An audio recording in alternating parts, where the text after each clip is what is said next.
Alright. So, absolute monarchy. We'll go to our question first.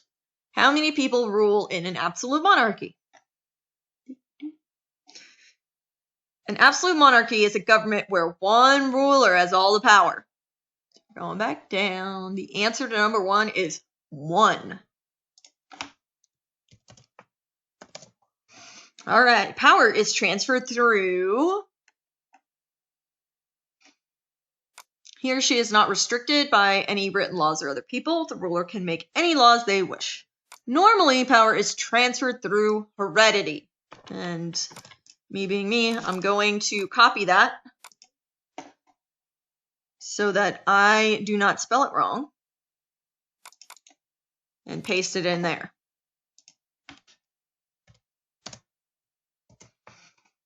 So heredity, so father to son. Focus, Blake. All right. Which of the following powers does an absolute monarch have? And this is actually in the picture in here.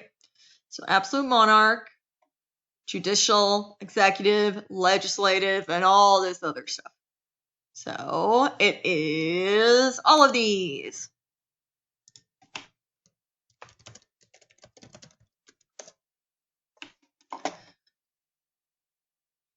All right. Why were the rulers followed without question? So why did nobody say anything?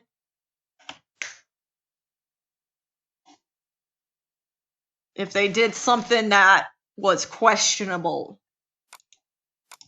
All right. The reason no one questioned the monarchs was that the monarchs had their people convinced that the monarch's power came directly from God. This was known as the divine right of kings. As a peasant, you would not want to mess with God, would you?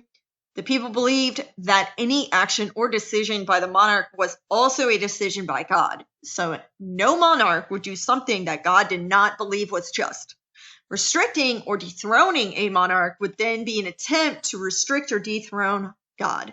This would not be questioned until the period of enlightenment.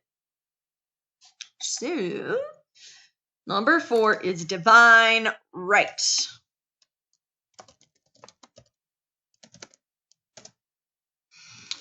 Now we get to the video. According to the video, when Karl's kingdom started getting large, Karl continued to rule without help. Let's see. So today we're going to be talking a little bit about absolute monarchies and how they work. Even though almost every government in the world used to be an absolute monarchy, there's actually only very few left around the world today. So once upon a time, there's a faraway land, let's call it Clash Rumia. It was ruled by a king, and we'll call him Karl for fun. Karl's in charge of the kingdom of Clash Rumia, and he rather liked it. No one really told him what to do, and if he wanted to celebrate a holiday, or punish someone, or go to war, no one could argue with him. This is mainly because Karl and all of his subjects, the people living in Clash Rumia, believed that Karl's right to rule came straight from God himself. This is called the divine right of kings. We say divine because his authority and power came from God, and right because everyone believed he was born to be king and that no one could take that away from him. Now, Clash Rumia started to grow because people liked Karl as a ruler and decided they wanted to live under his rule. Unfortunately, Karl could no longer spend all day long running his kingdom and needed help.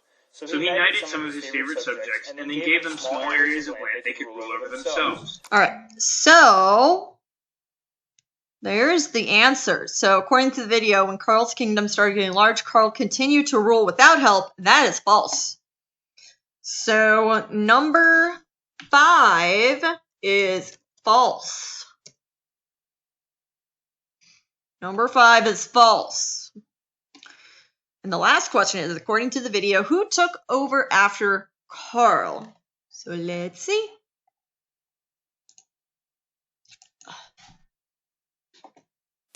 Even though they were in charge of their little areas, or we call them fiefdoms, Karl was still the top dog, and all of the power rested in him.